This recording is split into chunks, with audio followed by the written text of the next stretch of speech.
Hello everyone. तो आज अंजलि की रसोई में बन रहे हैं सफ़ेद रसगुल्ले, वो भी बिल्कुल दुकान जैसे स्पंजी और टेस्टी। तो ये तो मैं खुद भी नहीं बता सकती हूँ कि ये रेसिपी किसको नहीं पसंद होगा। बच्चे से बड़े तक इसे मांग मांग कर खाते हैं और ये रेसिपी हेल्दी भी है बच्चे के लिए भी और टेस्टी भी है। और आज हम सिर्फ पनीर से रसगुल्ले बनाकर तैयार करेंगे, कोई मिलावट नहीं करेंगे। तो चलिए इस रेसिपी को स्टार्ट करते हैं। तो यहाँ पर सिर्फ दूध से रसगुल्ले बनाने के लिए यहाँ पर हमने ले लिया है 2 लीटर दूध। तो अब हमें दूध को बॉईल करना है। तो बॉईल करते समय खास बात का ध्यान रखना है कि दूध में हमें मलाई थोड़ा सा भी नहीं जमना चाहिए। इसे चलाते हुए बॉईल करें, दूध को चलाते रहेंगे तो इस पे छाली यानी कि मलाई नहीं बैठेगा, उससे एकदम पनीर जो है सॉफ्ट फटेगा। तो यहाँ पर गैस को हमने ऑन कर लिया है और हाई फ्लेम पे चलाते हुए दूध को अच्छे से बॉईल कर लेते हैं। तो दूध को बॉईल करने में यहाँ पर हमें लगे हैं 15 से 20 मिनट। तो दूध को हमने हाई फ्लेम पे चलाते हुए अच्छे से बॉईल कर लिया है। तो अब हमें दूध से पनीर बनाना है। तो उसे बनाने के लिए हमें चाहिए विनेगर। तो यहाँ पर 120 ml के कप से आधा कप हमने विनेगर लिया है और आधा कप इसमें पानी मिलाया है। तो दूध में हमें थोड़ा थोड़ा करके इस तरीके से चलाते हुए डालना है। तो ये सारा विनेगर का पानी डालने के बाद भी आपका दूध नहीं फटे तो आप थोड़ा सा विनेगर और यूज कर सकते हैं। तो जितना हमने विनेगर का पानी लिया था उससे एकदम दूध अच्छे से फट गया है। आप देख सकते हैं पानी अलग हो गया है और पनीर अलग हो गया है।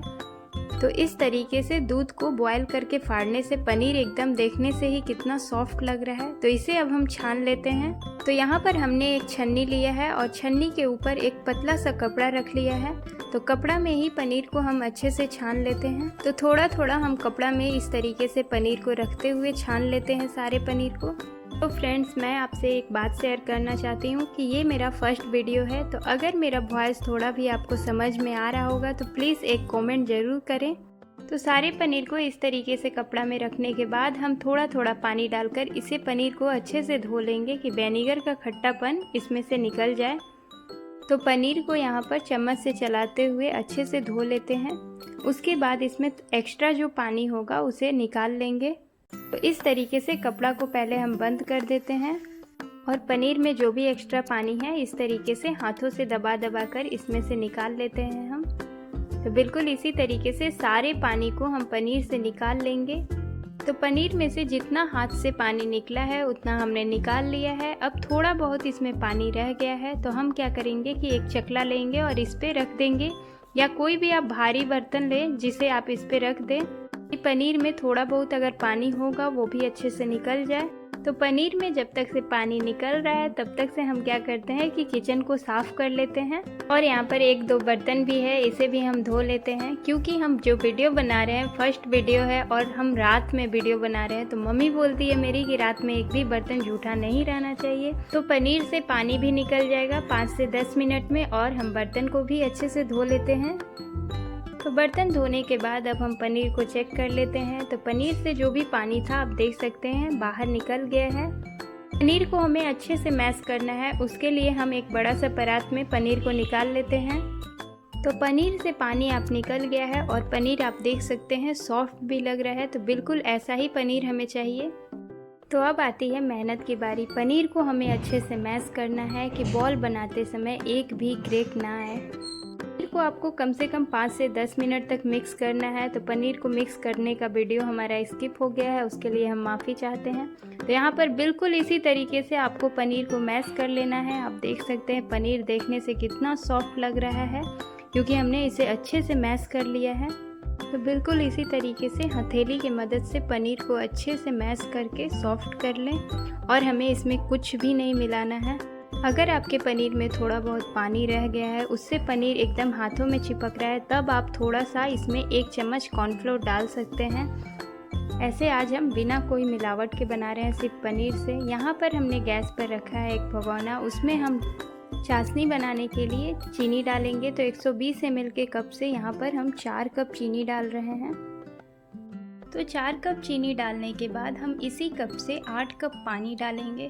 तो पानी का क्वांटिटी यहाँ पर आप कम ज़्यादा कर सकते हैं क्योंकि हमें चाशनी नहीं बनाना है। और यहाँ पर हम डाल रहे हैं 1/4 छोटी चम्मच कुटी हुई इलायची पाउडर। तो यहाँ पर गैस को ऑन कर लेते हैं और चीनी को अच्छे से पिघलने देते हैं। उसके बाद इसे एक बॉयल तक हाई फ्लेम पर पका लेंगे। हमें इसे ज़्यादा पकाना नहीं है क्योंकि आप सफ़ेद रसगुल्ले का देखे होंगे चाशनी एकदम पतला सा रहता है। तो चाशनी में आने देते हैं बॉयल, तब तक से पनीर का बॉल तैयार कर लेते हैं। तो यहाँ पर हम क्या करेंगे कि पहले पनीर को फिर से अच्छे से मिक्स कर लेते हैं इसी तरीके से। तो आप देख सकते हैं, आपको जूम करके दिखाते हैं, पनीर एकदम सॉफ्ट लग रहा है देखने से ही और हाथों में थोड़ा सा भी नहीं चिपक रहा है। तो हमने पहले भी बताया आपको कि अगर पनीर हाथ में चिपके तो आप इसमें 1 चम्मच छोटे चम्मच से कॉर्नफ्लोर डाल सकते हैं। तो बिल्कुल इसी तरीके से हम क्या करते हैं कि पहले छोटे छोटे इस तरीके से लोइयां बना लेते हैं।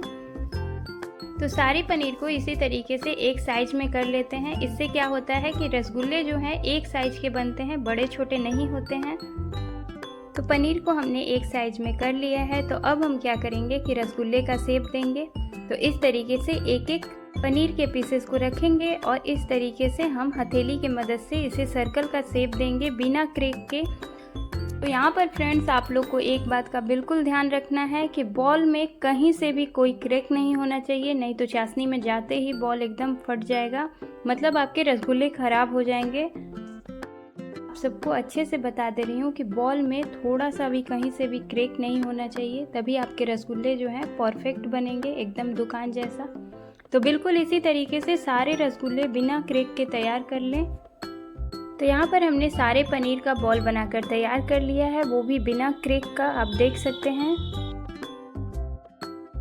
कितना भी कोशिश करने के बाद दुकान जैसा स्पंजी हमारा बन नहीं पाता है। तो आज हम एक सीक्रेट लेकर आए हैं। तो यहाँ पर हमने लिया है रीठा। तो रीठा डालने से चाशनी झाग बनाएगा और उससे एकदम स्पंजी रसगुल्ला बनकर तैयार होगा। तो 2 रीठे को हमने पानी में इस तरीके से डाल लिया है। तो आप भी इस तरीके से पानी में डाल लें कि अच्छे से रीठा फूल जाए। दुकान जैसा टेस्ट और स्पंजी रसगुल्ला बनाने के लिए ये ट्रिक आपको ज़रूर फॉलो करना पड़ेगा। इसी से आपका स्पंजी रसगुल्ला बनेगा और टेस्ट भी एकदम दुकान जैसा आएगा। तो यहाँ पर चलते हैं चाशनी की तरफ। तो चाशनी में एक अच्छा सा बॉयल आ रहा है, आप देख सकते हैं हाई फ्लेम पे। तो हम क्या करेंगे कि इसमें अभी 2 चम्मच रीठे का पानी डाल देते हैं। तो यहाँ पर रीठे का पानी डालने के बाद बिना क्रैक के जो बॉल तैयार किए हैं पनीर का, एक एक बॉल डालेंगे जहाँ पर उबाल आ रहा है। तो आप चाशनी में देख रहे हैं जहाँ उबाल आ रहा है वहाँ पर हम डाल रहे हैं। इससे क्या होगा कि आपका क्रैक होगा रसगुल्ला, वो भी थोड़ा सा नहीं टूटेंगे। तो दुकान जैसा अगर रसगुल्ला घर पर बनाना है तो सारे ट्रिक को आपको फॉलो करना होगा और फ्लेम को एकदम हाई रखना है और चाशनी में जहाँ पर उबाल आ रहा है वहीं पर हमको एक एक बॉल डालना है। इस बात का आप बिल्कुल ध्यान रखें। तो जहाँ पर उबाल आ रहा था वहाँ पर हमने सारे पनीर के बॉल को डाल दिया है। अब हम 2 चम्मच फिर से रीठे का पानी ऊपर से डालेंगे कि जल्दी से इसमें झाग बने। रसगुल्ले को अच्छे से पकाना है तो झाग बनाना बहुत ज़रूरी है। तो इस तरीके से आप 2-3 चम्मच इसमें रीठे का पानी डालें। रीठे की पानी डालने के बाद अब आती है हमारी मेहनत की बारी। अब हमें क्या करना है कि चाशनी को स्पून से उठाना है और रसगुल्ले पर डालना है। तो ये कम से कम हमें 5 मिनट तक लगातार करना है, इसे बिल्कुल ना छोड़े। इस तरीके से चाशनी उठाएं और रसगुल्ले पर डालें। यहाँ पर ये प्रोसेस करने से रसगुल्ले दोनों साइड से अच्छे से पकेंगे। तो यहाँ पर आप देख सकते हैं जो रसगुल्ले हैं वो आधा चाशनी में है, आधा ऊपर है। इसीलिए ये प्रोसेस करना पड़ेगा आपको कि चाशनी को रसगुल्ले के ऊपर थोड़ा थोड़ा करके डालना है 5 मिनट तक कम से कम। तो रसगुल्ले पर चाशनी डालते हुए हमें 5 मिनट हो गया है। तो आप देख सकते हैं रसगुल्ले का साइज़ थोड़ा बहुत बड़ा हो गया है। तो अब हम क्या करेंगे कि इसे ढक के 5 मिनट तक पकने देंगे। तो यहाँ पर फ्रेंड्स 5 मिनट हो गया है। तो अब हम चेक कर लेते हैं। तो यहाँ पर आप देख सकते हैं रसगुल्ले का साइज जो है कितना बड़ा हो गया है और देखने से ही लग रहा है कि रसगुल्ला हमारा कितना स्पंजी बनकर तैयार होगा। तो बिल्कुल इसी तरीके से अब हमें 10 मिनट तक पकाना है हाई फ्लेम पे। तो इस तरीके से प्रेस करते रहें, रसगुल्ले को चाशनी में डुबोते रहें और इसे 10 मिनट तक कम से कम पका लें। लगभग हमें रसगुल्ले को 10 से 20 मिनट तक अच्छे से पकाना है कि अंदर तक जो पनीर है वो अच्छे से पक जाए। तो हाई फ्लेम पे रसगुल्ले को पकाते हुए हो गया है 10 से 20 मिनट। तो यहाँ पर हमारे रसगुल्ले का साइज भी बड़ा लग रहा है और देखने से कितना स्पंजी लग रहा है रसगुल्ला। तो यहाँ पर हमारा रसगुल्ला जो है वो बनकर तैयार हो गया है। तो अब हम आपको चेक करके एक दिखाते हैं रसगुल्ले कि कितने स्पंजी बने हैं। तो बिल्कुल इस तरीके से हमने निकाला और आप देख सकते हैं स्पून को ऐसे दबा रहे हैं तो कितना सॉफ्ट लग रहा है देखने से ही। तो यहाँ पर आप देख सकते हैं उंगली से भी प्रेस कर रहे हैं तो कितना सॉफ्ट लग रहा है देखने से। तो अब हमें क्या करना है कि एकदम ठंडा चिल्ड पानी लेना है और उसमें एक एक रसगुल्ले को इस तरीके से डाल लेना है। इससे क्या होगा कि रसगुल्ले का जो कुकिंग है वो वहीं पर रुक जाएगा। उससे क्या होगा कि रसगुल्ले जितना अभी स्पंजी दिख रहे हैं उतना बाद में भी दिखेंगे। तो यहाँ पर आप देख सकते हैं हाथों से ऐसे दबा रहे हैं हम तो रसगुल्ले टूट नहीं रह रहे हैं और एकदम स्पंजी बने हैं। और पानी में डालते ही वो सारे पानी को एब्जॉर्ब कर ले रहे हैं। तो आधे घंटे तक हमने ऐसे ही छोड़ दिया था रसगुल्ले को पानी में ही। तो अब हमें क्या करना है कि एक एक रसगुल्ले को निकाल कर चाशनी में डालना है। चाशनी भी हमारा अच्छे से ठंडा हो गया है। तो यहाँ पर आप देख सकते हैं चाशनी अच्छे से ठंडा हो गया है। इस बात का बिल्कुल ध्यान रखें कि चाशनी हमारा गर्म नहीं होना चाहिए, रसगुल्ले भी ठंडे होने चाहिए और चाशनी भी। तो इस तरीके से सारे आप देख रहे हैं हाथों से हमने पानी निकाल दिया है रसगुल्ले का और चाशनी में डालते ही वो चाशनी को एब्जॉर्ब कर रहा है और एकदम शेप में आ जाएगा रसगुल्ला।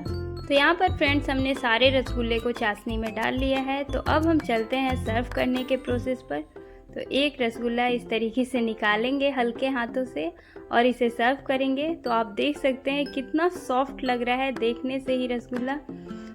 मैं आपको जूम करके भी दिखाती हूँ।